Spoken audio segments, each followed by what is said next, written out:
নমস্কার। কালিমায় কলকাতা শহরে অলিতে গলিতে পুরনো আর জাগ্রত মায়ের মন্দির রয়েছে। ঠিক সেরকমই এক মায়ের মন্দিরে আজকে আপনাদেরকে নিয়ে যাব আর দর্শন করাবো।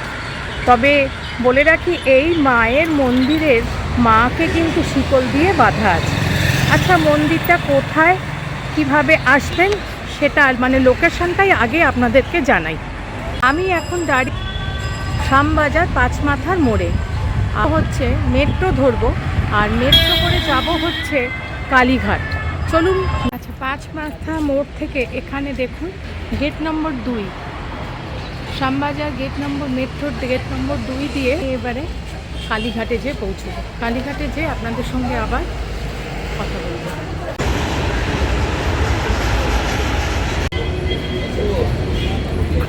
কালীঘাট মেট্রো 10 নম্বর মেট্রো স্টেশন থেকে বেরিয়ে এই দেখুন এখানে ফলের সব বাজারগুলো আছে।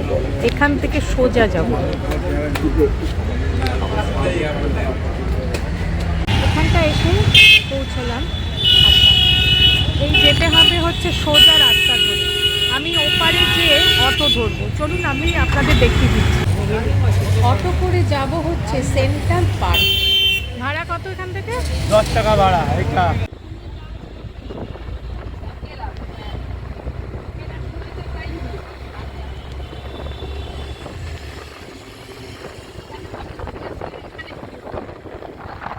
অটো আমাকে একদম সেন্ট্রাল পার্কের এখানে নামিয়ে দিল। এখান থেকে আমি যাব হচ্ছে এই রাস্তা ধরে আমি এখন যাব।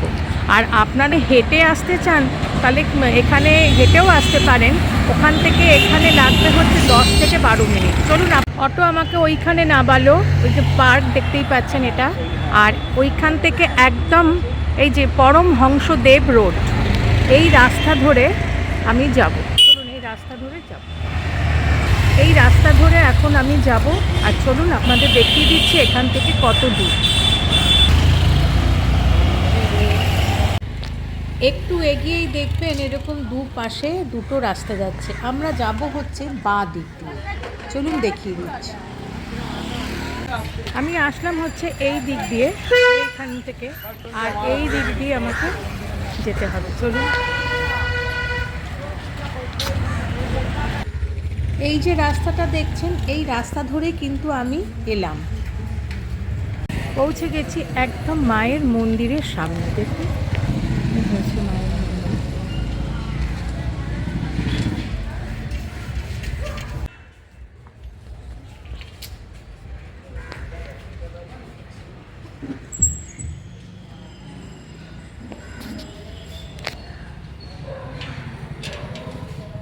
একদম মায়ের গর্ভগৃহের সামনেই দাঁড়িয়ে আছি। দেখুন, এই হয়েছে মা ডাকাত কালী।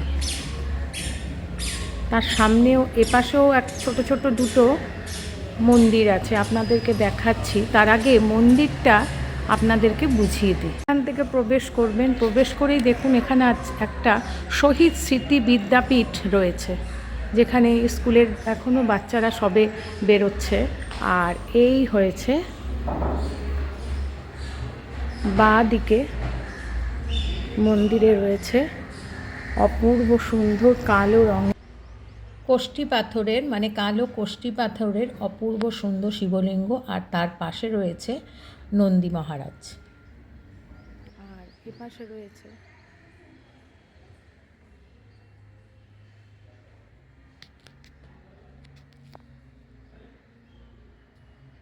এ পাশের ছোট্ট মন্দিরে রয়েছে সংকটমোচন বজরংবলীর অপূর্ব সুন্দর বিগ্রহ।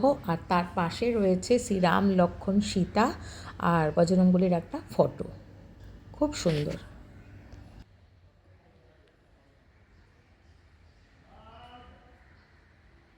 আর একদম মাঝখানে রয়েছে চেতলা ডাকাতকালী গর্ভগৃহ, দেখতে পাচ্ছেন।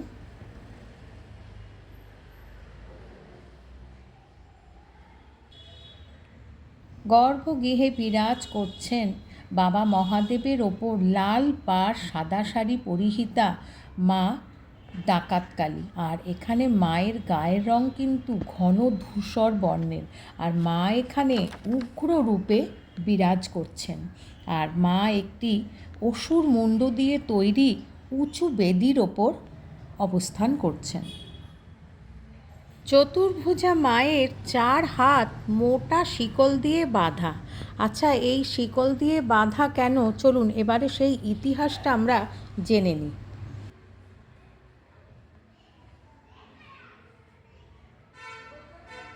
লোককথা অনুযায়ী জানা যায় যে তারকেশ্বরের 2 কুখ্যাত ডাকাত নীলু ও ভুলু সেই সময় এই জায়গায় থাকতেন।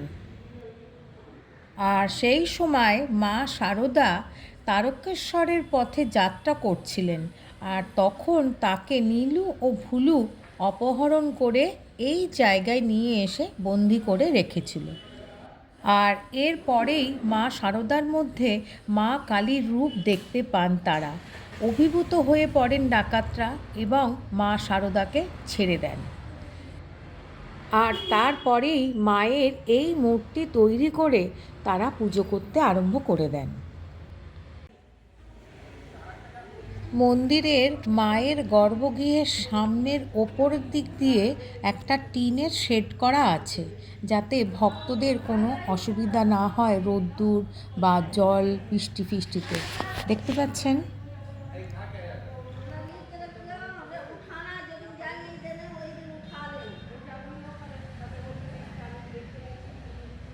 জনশ্রুতি আছে যে মা যখন ডাকাতরা মায়ের পুজো করে চলে যেত, তখন মা এই রাত্রিবেলা এই এলাকায় হাঁটাচলা করত।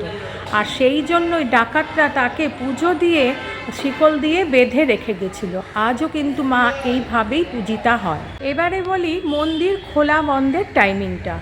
এবার প্রত্যেক দিন সকাল 9টায় মন্দির খুলে মাকে ভোগ আরতি দিয়ে বন্ধ করে দেওয়া হয়। আবার সন্ধে 7টা সময় এসে সন্ধে আরতি করে। আপনাদেরকে বলি, আপনারা যদি চেতলা কালী মায়ের দর্শন করতে চান সবসময় আসতে পারেন, কিন্তু যদি মাকে পুজো দিতে চান তাহলে কিন্তু আপনাদেরকে আসতে হবে অমাবস্যা দেখে আসলে আপনারা মাকে দর্শনও করতে পারবেন, পুজোও দিতে পারবেন, ভোগ আরতি দেখে ভোগ প্রসাদও পেতে পারবেন। তো আমার মনে হয় আপনারা যদি অমাবস্যাতে আসেন তাহলে অতি ভালো হবে এবং মায়ের পুজোও দিতে পারবেন।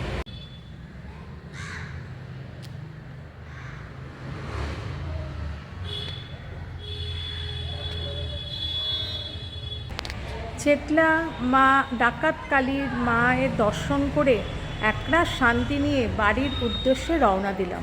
কেমন লাগলো অতি অবশ্যই আমাকে জানাবেন লাইক, শেয়ার আর সাবস্ক্রাইব করে। Thanks for your time.